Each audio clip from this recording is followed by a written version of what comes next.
Hola, ¿qué tal? Muy buenas tardes. Permítanme un segundito, solamente configuro el chat en el celular para poder estarlo leyendo. Listo, muchas gracias por su amable paciencia y una disculpa por la tardanza, tuve algunos problemas de conexión, pero ya estamos aquí. Y bueno, primero que nada, me presento, mi nombre es Israel Narváez, soy terapeuta familiar y para mí es un gran gusto el poder estarlos acompañando en esta ocasión por parte de la Arquidiócesis de San Luis Potosí, a través de la Pastoral de la Salud, que nos brindan este espacio para poderlos apoyar en cuestiones psicológicas que tienen que ver con lo que está pasando. Y bueno, eh, el tema que yo elegí se llama la convivencia en tiempos de cuarentena. Cuando estaba pensando en el nombre del tema, eh, estaba preguntándome si realmente era conveniente utilizar el término de cuarentena, ya que, como muchos de ustedes sabrán, a partir del 1 de junio se empezó con la nueva normalidad. Entonces se están poco a poco reincorporando las actividades, todo lo que tiene que ver con el sector económico, los negocios, y digamos que poco a poco la idea es irnos reincorporando todos a esta nueva normalidad, como le llaman. Pero no quise cambiar el nombre por dos razones. Uno, porque creo que la cuarentena ya venía desde antes, no vino a ser algo que sucedió con el coronavirus. Creo que ya vivíamos en cuarentena desde mucho antes que esto sucediera. Si bien es cierto, la cuarentena no la sentíamos así porque no nos dábamos cuenta de lo que estaba pasando. ¿Y a qué me refiero con que desde mi punto de vista ya vivíamos en cuarentena? Creo que una parte importante de nosotros estaba prisionero de muchas de las actividades que estaban afuera.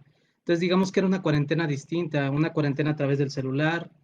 ¿Por qué? Porque vivíamos a través de él, era nuestra prisión y todo lo que hacíamos tenía que ver directamente con él. Vivíamos una cuarentena acerca del trabajo, vivíamos muy ensimismados en lo que nos pedían, vivíamos largas horas, eh, digamos, enfocados solamente en lo que nos pedía el trabajo, llegábamos tarde a casa. Entonces, digamos que teníamos diferentes prisiones y por eso es que no quise cambiar el nombre del tema, porque creo que ya desde antes vivíamos esta cuarentena, solamente que ahora se hizo más palpable porque también fue física. Pero a mí la parte que me preocupaba mucho era la cuarentena psicológica, el que nosotros estuviéramos viviendo prisioneros de otras cosas que ni siquiera nos dábamos cuenta. Entonces, creo que por eso elegí el nombre de este tema, como la cuarentena, como la convivencia en tiempos de cuarentena. Y bueno, para comenzar, a mí siempre me gusta comenzar con una pequeña historia. Ya la semana pasada con la maestra Marisol estuvieron platicando que una de las partes que a mí me disfruto mucho son las historias. Y me gustaría empezar esta conferencia con una historia que recuerdo y que viene muy a bien en esta época en la que estamos. Y cuentan que en un reino lejano, vivía un rey que era un rey bastante noble y muy cuidadoso con las personas con, digamos, todo su pueblo. Ese pueblo, su principal fuente de ingresos, su principal fuente de economía era el vino. Tenían grandes viñedos y todas las familias que estaban en ese pueblo, digamos que su principal sustento era a base del vino. Cuentan que vivía alrededor de 15,000 familias en ese reino y todas hacían lo mismo, producían vino y todo ese vino se exportaba a otras partes del mundo y con eso ellos podían mantenerse. Era un pueblo que vivía bien y que su rey siempre estaba pensando en la manera en la que podía apoyarlos para que se sintieran cada vez más cómodos y más felices. Y como bien les mencionaba, era un rey noble que en cierto momento se sintió muy incómodo con la parte de cobrarles impuestos, porque no se sentía cómodo con la sensación de tener que estarles quitando dinero que podía ser para su propio sustento o que podían utilizar para otras cosas. Entonces, de un día ideó una nueva posibilidad. Esta posibilidad que se le había ocurrido era, si tengo 15,000 familias en mi reino y todas estas familias se dedican a producir vino y es con lo que nos mantenemos, ¿por qué no quito los impuestos? Y lo único que les voy a pedir va a ser que una vez al año, cuando haga la cosecha y cuando vayamos a envasar todo el vino, solo una vez al año, les voy a pedir que cada familia aparte 1 litro de su mejor vino, 1 litro de sus mejores uvas, y que ese litro de vino que ellos prepararon sea lo que vayan a aportar como una donación para que nosotros podamos seguirnos manteniendo, para que haya escuelas, para que haya servicios de salud, para que todo siga funcionando. Y es una excelente forma de no cobrar impuestos. Inmediatamente el rey notificó a toda la población que ese era su mandato y que así iba a ser. Todas las personas quedaron muy emocionadas, estaban muy contentas, estaban muy felices porque pensaron que era una excelente idea y que su rey los estaba cuidando porque no quería cobrar más impuestos. Así fue. Llegó el día en el que tenían que hacer el envasado de todas las botellas y ese mismo día el rey pidió que cada familia llevara 1 litro de vino para que cooperaran con toda la manutención del reino. Eh, para esto el rey ya había mandado a hacer un barril gigante en donde cupieran los 15,000 litros de vino y le pidió a toda la población que asistiera con su litro de vino. Llegado el día, todos fueron, cada una de las casas, cada una de las familias, un representante llevó una jarra con 1 litro de vino y tenían que cruzar una escalera enorme hasta poder llegar a la punta del barril y ahí vaciar el litro de vino. Cada familia hizo lo mismo, su representante llevó una jarra, subió hasta la parte más alta de las escaleras, vació ese litro de vino y después al bajar en la parte más baja de esa escalera se encontraba uno de los súbditos del rey que era el encargado de sellar a cada una de las personas en una de sus solapas para que supieran que esa familia ya había cooperado con el litro de vino. El rey al final del día estaba muy contento porque su súbdito le había dicho que todas las familias habían ido con su litro de vino a, digamos, llenar este barril.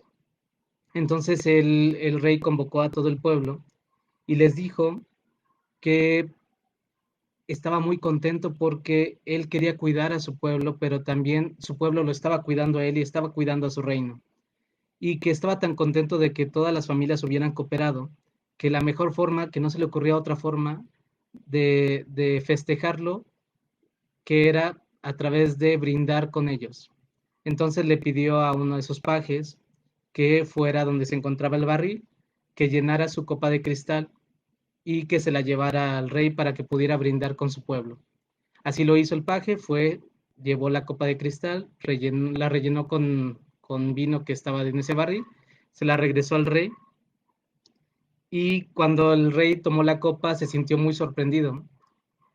La estaba levantando justo para poder hacer el brindis y cuando se dio cuenta, cuando pasó enfrente de sus ojos, vio que tenía un tono completamente transparente. El rey conocía mucho de vinos, todo el reino sabía de vinos y él nunca había visto un vino así.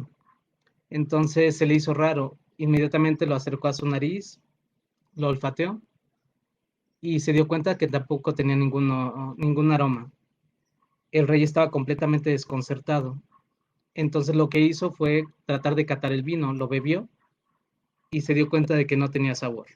Inmediatamente mandó llamar a todos a todo su séquito y le dijo que buscaran a los sabios más grandes del reino para que le dijeran qué era lo que había pasado con el vino, qué clase de magia había sucedido que había convertido este vino en agua. Los sabios acudieron a la llamada del rey y el rey los cuestionó acerca de ello.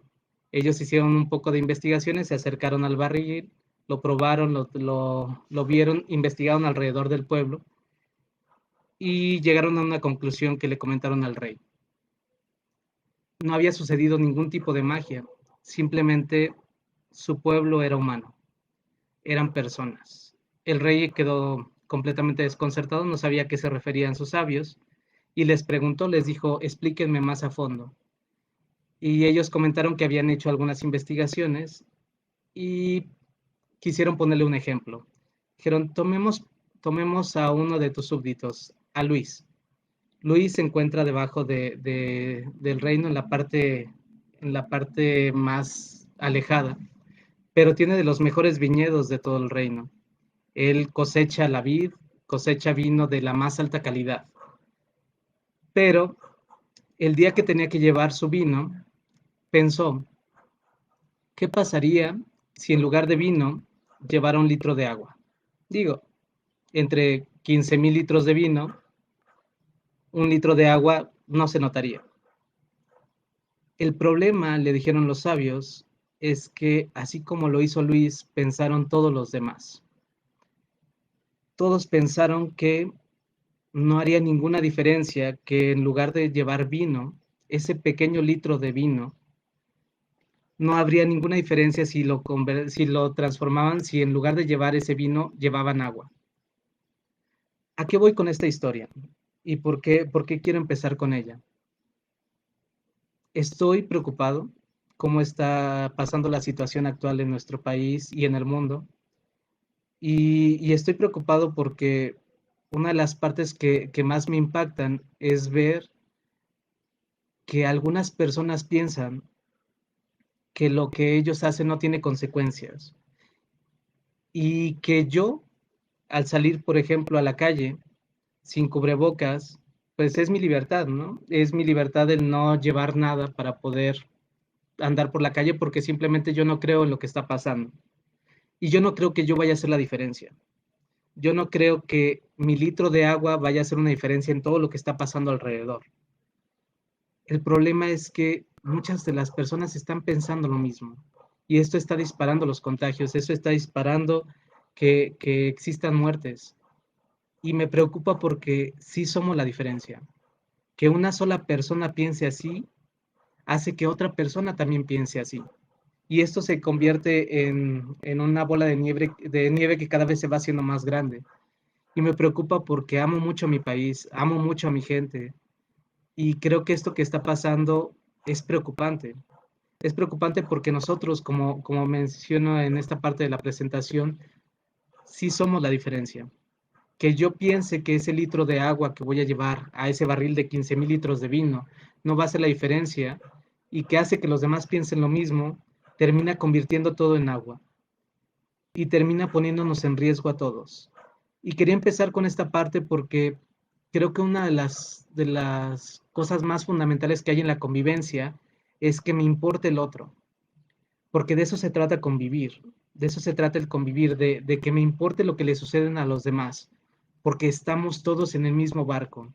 Lo que le pase a uno también me va a afectar a mí. Y a veces creo que no alcanzamos a ver esa parte. A veces creo que no alcanzamos a dimensionar cómo una de las conductas que yo llevo a cabo puede repercutir en todo lo que está pasando alrededor. Por eso sí creo que somos la diferencia y sí creo que me gustaría que cada uno pensara de manera muy personal qué estoy haciendo yo para generar esa diferencia, para bien o para mal. Porque a veces si yo estoy haciendo algo que puede perjudicar a todos los demás, creo que se va a convertir en esta bola de nieve que yo les mencionaba. Y para eso me gustaría colocarles un pequeño video que va muy encaminado a esto que hemos estado platicando en este inicio de esta pequeña plática. Entonces vamos a ver el video.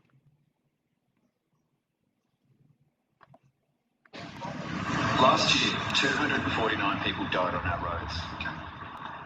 What do you think would be a more acceptable number? Acceptable? 70 maybe? Probably 70. You said 70? Actually, this is what 70 people looks like.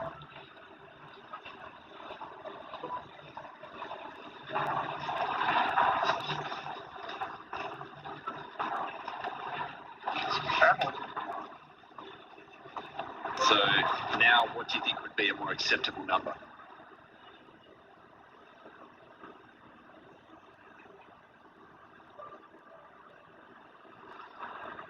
Zero.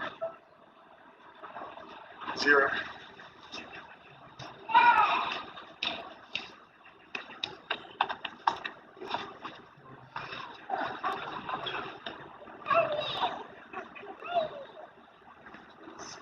All your time waiting for that second chance, for a break that would make it okay. Ok, ese video me lo compartió mi hermano y me parece muy atinado. ¿Cuántos son suficientes? ¿Qué número es suficiente? Acabo de ver las estadísticas acerca del COVID de hace 2 días y subieron radicalmente. Y me preocupa porque, sin entrar en polémica, nuestro gobierno menciona que son números que estaban atrasados. Eran números que no se habían contabilizado y que hasta ahorita se están empezando a contabilizar. El problema no me preocupa, el problema es que no me preocupa que sean números que existían desde antes. El problema es que existen. Ocurrieron, según las estadísticas, alrededor de 1,100 muertes en un solo día. Pero dejando de lado eso, si es estadística atrasada o no, han ocurrido cerca de 12,000 muertes en nuestro país. ¿Cuántos son suficientes? Todavía me preocupa mucho escuchar alrededor que hay personas que mencionan que, bueno, las personas que les toca, pues ya les tocaba, ya vivieron su vida. Y yo me pregunto, si una de esas personas fuera nuestra familia, si una de esas personas fueran los seres que queremos, los seres que son más importantes para nosotros, ¿cuántos serían suficientes? Y me gusta este video porque creo que una sola muerte es demasiado. Y espero que no siga pasando. Porque es parte de el cuidar a los que quiero. Darme cuenta que el que yo no haga algo para poder prevenir y no ser un agente de contagio, el no cuidarme, también hace que repercuta a los demás, que contagie a otros, que pueden llegar a contagiar a mi familia, que pueden llegar a contagiar a alguien cercano. Y me preocupa mucho un comentario que he llegado a escuchar con frecuencia, que es, ¿tú conoces a alguien que le haya pasado? En este afán de tratar de protegernos y defendernos de lo que está sucediendo, empezamos a pensar que es algo que no está pasando, que es algo que no sucede y que es una mentira. Y yo me pregunto, ¿tendría que pasarle a alguien que quieres para que podamos creer?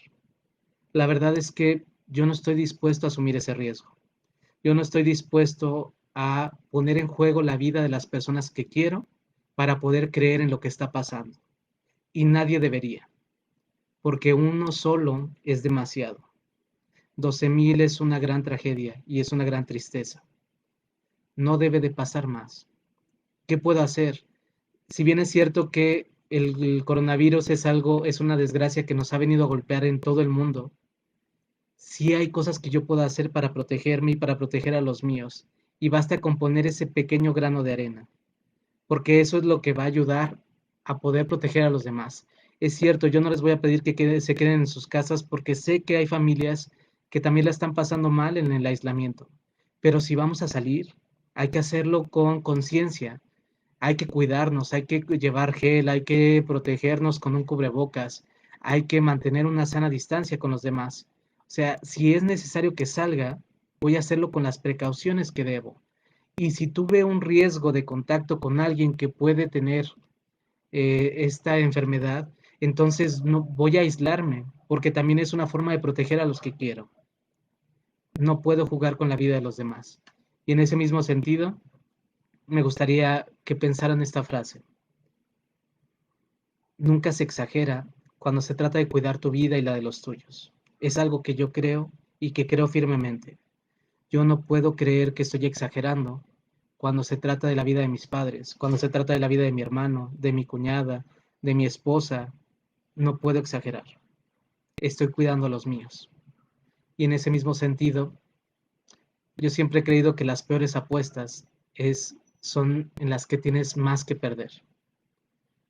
Creo que en estas apuestas que hacemos al tomar riesgos innecesarios, podemos perder más de lo que nos imaginamos. ¿Y a qué me refiero? Si no tengo que salir, si existe la posibilidad de resguardarme en mi casa un poco más, la voy a tomar, porque no vale la pena el riesgo. No vale la pena el poner a las personas que quiero en una posición en la que no deben de estar. Y bueno, quería empezar con esta pequeña reflexión porque creo que podemos hacer algo. Creo que podemos detener lo que está pasando a través de generar un poco de conciencia en todo ello. Y creo que tiene mucho que ver con la convivencia, tiene mucho que ver con el tema que vengo a tocar este día.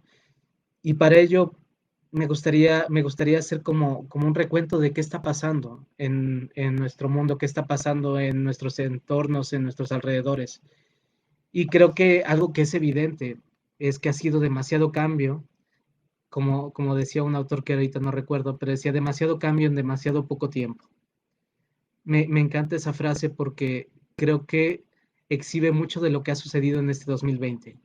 Ha sido demasiado cambio en demasiado poco tiempo. Han sucedido cosas que no esperábamos, para las que no estábamos preparados.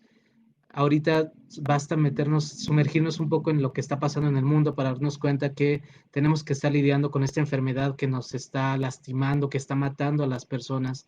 Tenemos que estar lidiando con racismo, porque lo peor del caso es que el coronavirus vino a llegar a atacarnos cuando ya estábamos siendo atacados por otras cosas que estaban pasando. Ya tenemos racismo, ya tenemos problemas familiares, ya hay violencia, ya tenemos mucho con lo que lidiar. Existe lo que está pasando con el narcotráfico. O sea, ha pasado demasiado. Este 2020 ha venido a impactarnos de una manera en la que no nos encontrábamos listos. Y eso ha hecho que impacten distintas realidades. Las personas están cansadas. Ustedes saben que llevamos cerca de un poco más de 90 días de encierro antes de que nos dejaran entrar a la nueva normalidad. Y esos 90 días han sido muy desgastantes. Y han sido muy desgastantes porque ha sido demasiado tiempo. Hemos tenido que lidiar con la incertidumbre de no sé cuánto tiene que pasar, no sé cuándo va a terminar esto. Y cuando nos dicen que podemos entrar a la nueva normalidad, resulta que las cosas tampoco están bien, que salimos a la calle y todavía tenemos que estar lidiando con esto que está pasando, que no se ha resuelto todavía por completo y que no sabemos cuándo se va a resolver. Yo no lo sé. Y ese es el problema, que tenemos que lidiar con la incertidumbre todo el tiempo y eso es muy desgastante. Es por eso que la gente está enojada, es por eso que de repente basta salir a la calle, ir a la tienda y ver que de repente le gritan al tendero porque no los atiende rápido. Acabamos de ir mi esposa y yo a hacer unos pagos y en la farmacia estaban atacando a la que atendía la farmacia porque no las atendía rápido. Creo que exhibe mucho del enojo de la población. El problema es que estamos desquitándonos con quien no lo merece. Y estoy diciéndolo hacia afuera, pero también pasa y pasó en nuestras casas, también pasó con nuestra familia, porque a veces nos desquitábamos si tenían hijos, se desquitaban con sus hijos, si tenían una pareja, se desquitaban con su pareja, y creo que eso ha impactado, porque finalmente estamos desquitándonos con quien no lo merece. Y a veces no nos damos cuenta de con qué estamos enojados. Estamos enojados con la situación, no con las personas que queremos. Y ese es uno de los problemas que tenemos que meditar en cuestiones de relaciones. Si yo me desquito con las personas que no lo merecen, entonces lastimo y fracturo mis relaciones. Entonces, ¿cómo hemos estado respondiendo a estas realidades que están pasando en nuestro entorno? Ya les decía que una de las formas era la violencia. Nos desquitamos con las personas con las que podemos, porque a veces es la única forma en la que sentimos que podemos lidiar con lo que está pasando. Entonces, vamos a pasar a la siguiente. ¿Cómo estamos respondiendo a lo que sucede? Y para eso, había olvidado esta pequeña parte. Me gustaría que si tienen alguna pregunta, algún comentario, alguna observación o una experiencia, con toda confianza, aquí los estoy leyendo a través del chat y podemos dialogarlo acerca de lo que está pasando. Por lo pronto ya tenemos a Liliana Bocelli, que está que le agradezco mucho sus comentarios. Menciona que es interesante, se lo agradezco mucho.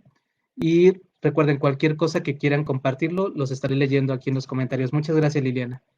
Y gracias por haberte conectado. Entonces, tenemos que saber cómo estamos respondiendo a lo que sucede. Y para ello tendríamos que ver que el aislamiento no fue igual para todos. El aislamiento ha estado pegando de maneras diferentes. Y creo que es algo que tampoco estábamos preparados para ello. Nos pidieron que nos refugiáramos en nuestras casas, pero una de las partes que no consideraron es que hay diferentes encierros. No todos están viviendo lo mismo. No todos vivieron esta parte de la cuarentena de la misma manera. Hay personas que tuvieron que recluirse en espacios demasiado pequeños con muchas personas. Eso es muy cansado y muy estresante. Hay personas que tuvieron que recluirse con 5 de sus hijos en una pequeña casa. Hay personas que se recluyeron en una casa enorme, pero están solos. Y todo eso pegó de diferentes maneras. Creemos que la cuarentena pegó de la misma forma a los demás, pero no es cierto. Nos impactó de maneras diferentes. Y nos impactó también dependiendo de nuestras propias personalidades, cómo podíamos responder a lo que estaba pasando. Para las que son amas de casa y que tuvieron que no tenían con quién contar para poder apoyarlos, están muy saturadas. Para las empleadas del hogar, para las personas que se dedicaban a la parte de salud y que no pudieron recluirse, pero tenían que estar saliendo y regresar y tener que tomar medidas. O sea, creo que pegó de diferentes maneras este aislamiento. Y creo que eso es algo que tenemos que entender. ¿Cómo es que me pegó este encierro a mí? ¿De qué manera yo lo procesé? ¿Cuáles fueron las partes que a mí me impactaron y cómo estoy lidiando con ellas? Si mi encierro, digamos, fue muy tortuoso y es por eso que estaba ansioso por salir, ¿qué fue lo que fue tortuoso de ese encierro? Que era muy poco espacio, que era demasiada convivencia, que había muchos problemas con los que manejar. O sea, creo que es importante que nosotros nos demos esos espacios para saber qué está pasando conmigo y qué está pasando con todo lo que sucedió y con lo que sigue sucediendo actualmente. Y en ese mismo sentido, cómo estoy trabajando eso que me pasó y que me sigue pasando, cómo lo expreso y con quién. Y si realmente tengo esos espacios, me toca mucho con frecuencia como terapeuta el ver que las personas no tienen con quién hablar, no tienen con quién expresar todo esto que llevan cargando. No puedo lidiar con todo lo que está sucediendo. Y es por eso que agradezco mucho a la arquidiócesis que brinde estos espacios porque creo que estamos muy necesitados de tener un otro con quien comunicarnos, un otro con quien poder compartir todo esto que nos está sucediendo. Porque recuerden algo fundamental y que para mí es, que pareciera lógico, pero que no lo es del todo. Todo lo que siento, todo lo que llevo dentro, matiza mi comportamiento hacia los demás. Si yo me siento cansado, si me siento molesto, aunque no sea con mis hijos, matiza la relación que llevo con mis hijos. Recuerden cómo llegaban del trabajo, cómo llegaban fastidiados y que les platicaban acerca de que no había hecho su hijo la tarea o no había hecho sus actividades. Terminaban molestos, pero no era por lo que había pasado, sino por todo lo que llevaban cargando. Es lo mismo que está sucediendo con esta cuarentena que llevamos durante esos casi 100 días. Estamos muy cansados, por eso es que la gente ha salido. Por eso es que muchas de las personas han dejado de tomar ciertas precauciones. Insisto, entiendo esa parte y entiendo que estén cansados. Solamente que recordemos contra quién estamos luchando y qué es lo que estamos poniendo en juego dentro de ese proceso. Y con todo lo que sucedió, con todo esto que pasó con las familias, yo me preguntaba qué cosas tenemos que trabajar. Me preguntaba qué cosas fueron lastimadas en este proceso porque no supe cómo lidiar con ellas. A veces dije palabras que pudieron haber lastimado a alguien. A veces me dijeron palabras con las que no he podido lidiar del todo. ¿Con qué cosas tengo que trabajar? Porque si bien es cierto, las familias tuvieron un impacto muy fuerte, eso hizo que se polarizara de una manera impresionante. ¿Cuáles son las cosas con las que tengo que lidiar? ¿Y cuáles son las cosas que tengo que resolver en este hoy, en este presente, con lo que está pasando? Porque no basta decir que ya pasó. Tengo que hacer algo para poder mejorar mi entorno y cuidar a los que quiero. Es cierto que estoy cansado, es cierto que estuve enojado, es cierto que estuve triste, pero también tengo que reponerme y ver cómo puedo solucionar lo que ya está ahí. Porque recuerden que son las personas que quiero y las personas que quiero son las que debo de cuidar. Y bueno, ya para ir entrando más de fondo, me gustaría como que se quedaran con una pregunta. Durante esta cuarentena, creo que pensamos que la vida se paralizó. Siento que ha sido como un paréntesis eterno que ha sido como la pausa de todo lo demás. El problema es que no es así. Sí es cierto que se paralizaron muchas cosas, es cierto que ya no trabajo de la misma manera, para algunos se han quedado sin trabajo y lo lamento mucho, para otros ha sido problemas económicos, pero lo que es cierto es que sigue moviéndose las cosas y en ese mismo sentido he estado todo el tiempo tomando decisiones. La vida ha seguido. Y yo me pregunto, y me gustaría que se lo preguntaran ustedes, no para que me lo respondan a mí, pero sí para que se lo respondan ustedes mismos. ¿Qué caminos he estado eligiendo? ¿El camino de la responsabilidad? ¿El camino de cuidar a las personas que quiero?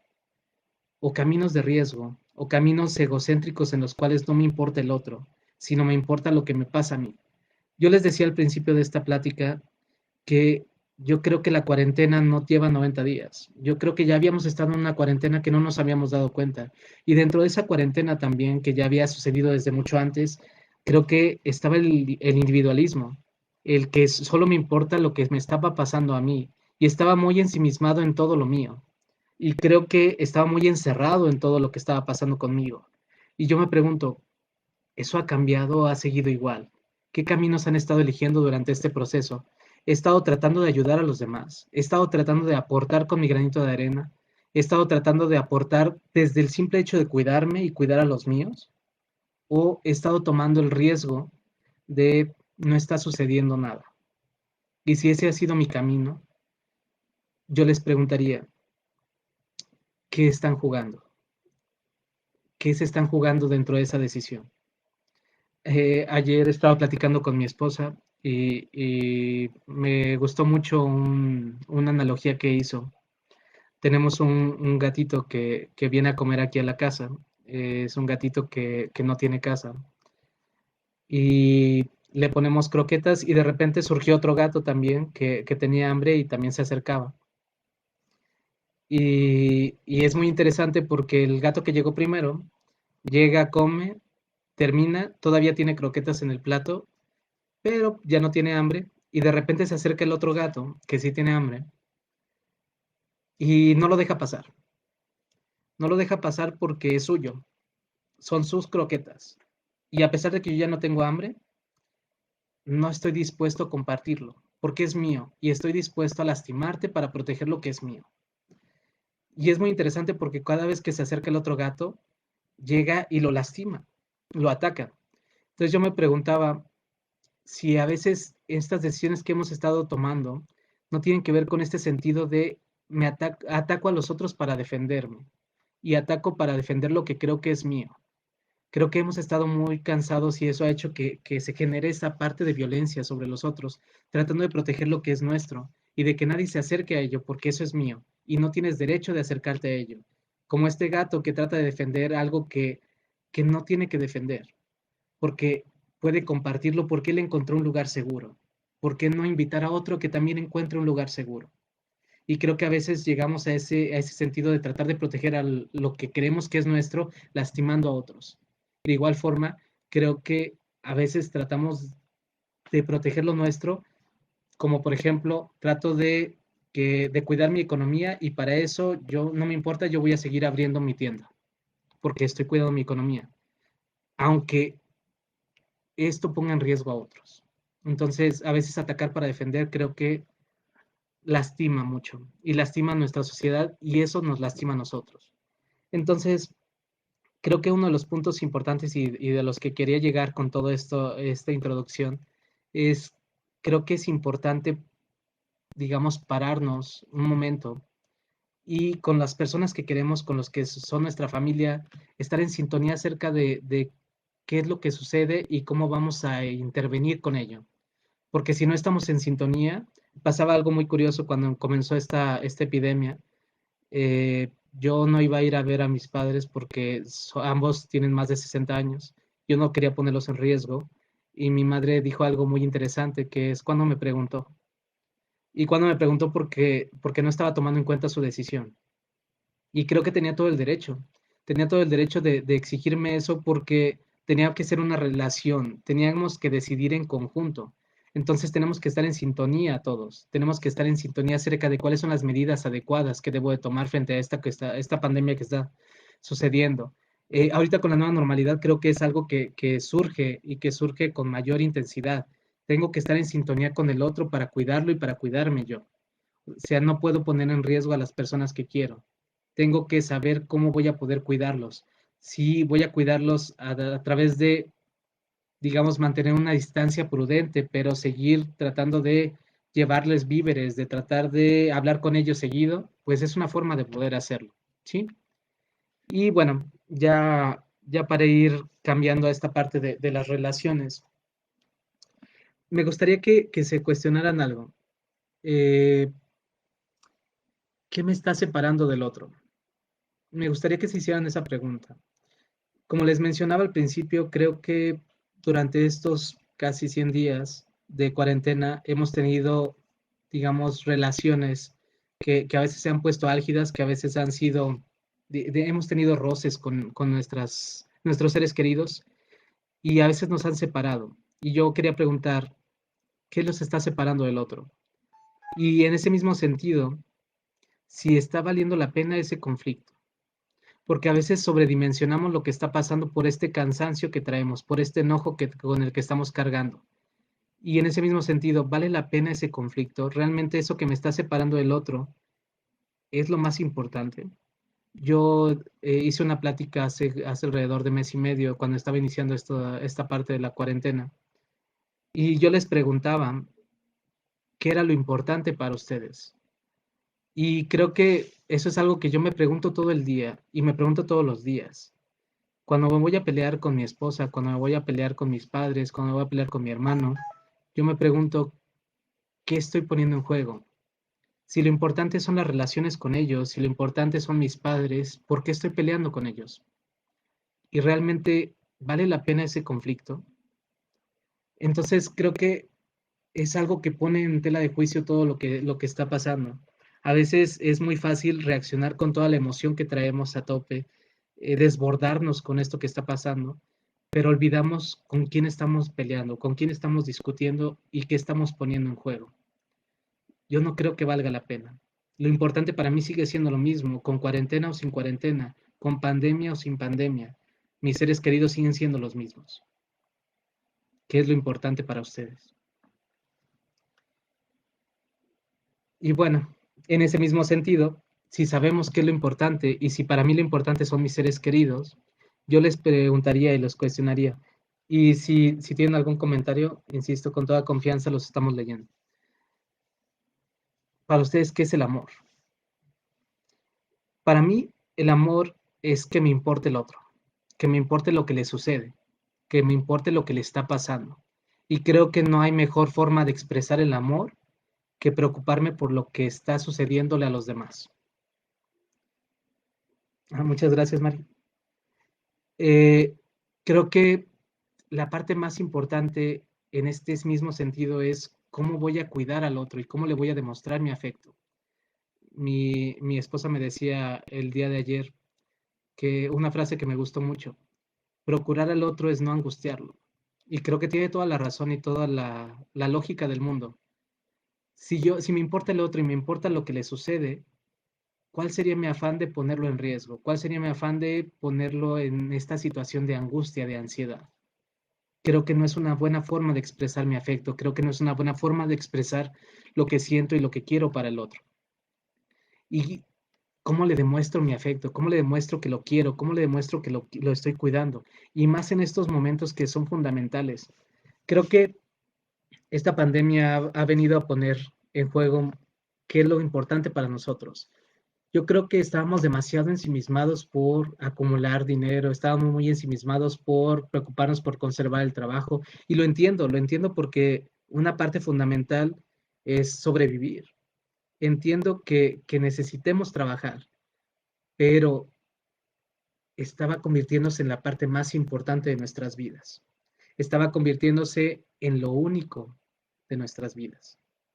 Y creo que eso es algo que ha venido a deteriorar mucho nuestras relaciones. Y no me malinterpreten, yo no creo que he escuchado mucho esta parte de la pandemia que dicen que es una gran oportunidad. Yo creo que es algo que convertimos en una oportunidad, pero que no es algo bueno.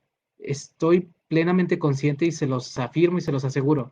Yo sé que esto que está pasando no es algo bueno porque es algo que ha venido a lastimarnos, que ha venido a lastimar a las personas que queremos, que ha venido a limitarnos de muchas formas, pero que también el ser humano tiene una belleza impresionante, que es, puede construir cosas buenas aún en donde no las hay.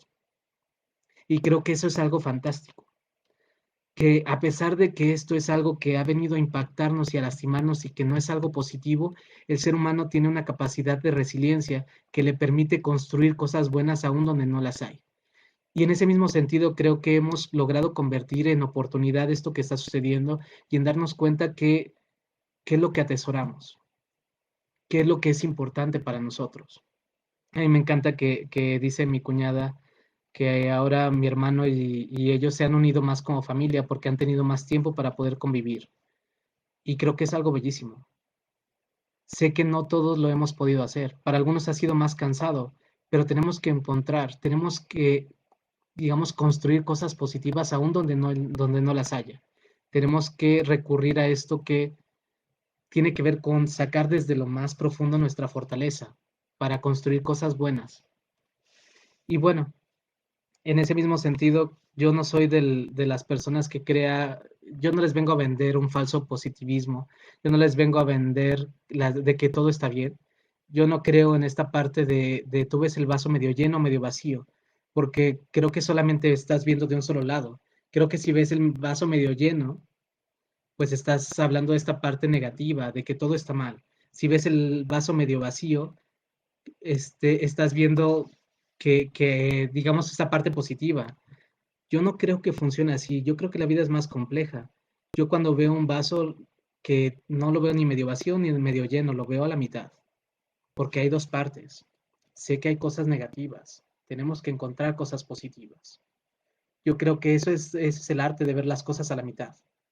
No ver, no quedarte solo con uno de los lados, sino ver qué es lo que está en medio.